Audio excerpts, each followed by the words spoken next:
What's up, guys? It's Crash, and I don't have to tell you guys that the launch to Battlefield 2042 has been pretty buggy, to say the least. Also, there's quite a few balancing issues and things like that that need to take place, but we're already starting to see some of the things we're going to get updated on. Tom Henderson has posted some dates. We're going to talk about that when we can expect the next patches from his source inside DICE, and also we can go back and look through the lead game designer's tweets and some things he's replied to and get a pretty good idea of what's coming down the line in those later patches. But this is the these are the patch notes that were tweeted out that are going to go live here in a few hours with some minor bug fixes. But the interesting thing is they say over the next 30 days, we're presently scheduled to release 2 further updates.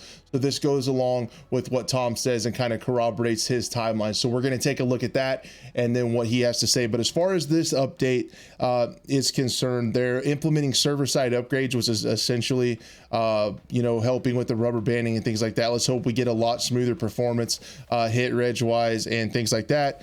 Significantly reduced instances of stuttering on breakaway, so they show us some specific instances of rubber banding, and then a lot of the rest of it is really minor stuff, some PC issues from Hazard Zone, as well as some tracking end of round and glitches, some minor glitches in Hazard Zone. Really not a lot in this hotfix patch. Hopefully we get rid of the rubber banding. I think that's the main thing they're updating and working on servers ahead of global launch here. So let's go ahead and take a look at some of these other patches that are coming down the line. So we've heard a lot of talk about the day 1 patch, but that's actually already happened at the end of October. So looking at this timeline from the source inside DICE, we can expect a day 10 patch. This is from Tom Henderson. The deadline is November 23rd, so before November 23rd. That's what I think we're kind of considering. The day 1 patch is actually a day 10 patch, and then a day 25 patch deadline is December 1st. So this goes along the lines of what they're saying with the next 2 patches planned in the next 30 days. The day 1 patch will have fixes, but essentially if the community has found X problem during early access, it wasn't picked up on before the end of October internally, and it will be addressed on the day 10 patch for those confused. So it looks like a lot of the weapon tuning stuff, things like that, might occur on the day 10 patch. So let's go ahead and take a look at the lead game designer's Twitter account. We go through and look at his replies, and we can see what is on their radar for these upcoming patches. So someone asked about making fire modes visible without having to toggle or ADS, and also will the hovercraft receive balancing? That thing is very strong, as many of you guys have learned the hard way. And he says, yep, it's going to happen with an upcoming patch, and we'll have a few customizable options with it. So they're looking into hovercraft balancing and fire mode visibility. Then in another one, they asked, are there any plans for rebalancing the assault rifles?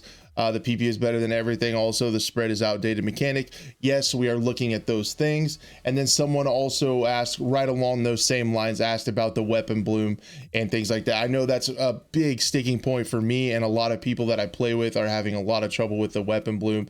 It's kind of a frustrating mechanic, and they're definitely looking at it, and it's being looked at. Then another thing they are also looking at is a mouse input issue. Baranox found this in the day 1 release on the early access launch day and released a fix for it. I shared it in a community post if you need to go back and find it. But he said, Florian said that thank you for the report, and we're taking a look at this.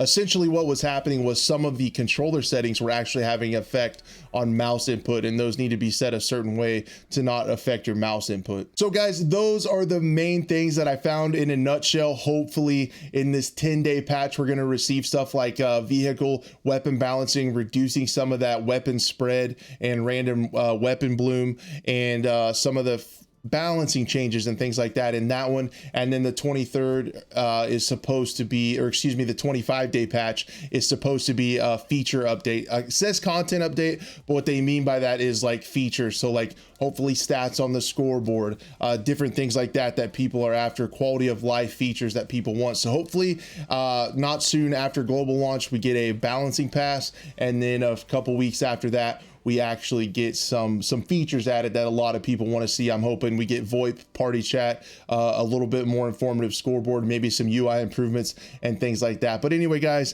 I just wanted to let you know that hopefully light is at the end of the tunnel and we can get some of these things fixed, because, you know, I share the same opinion as a lot of people. We have the foundation. We just don't have the house yet. So the game is almost there. I mean, it's good. It's a good game, but it needs a lot of work. And hopefully this gives gives you guys a timeline as when we can expect that, what we can expect. So that's all I had for today, guys. Thank you so much for watching. Be a friend, tell a friend, and we'll see you later.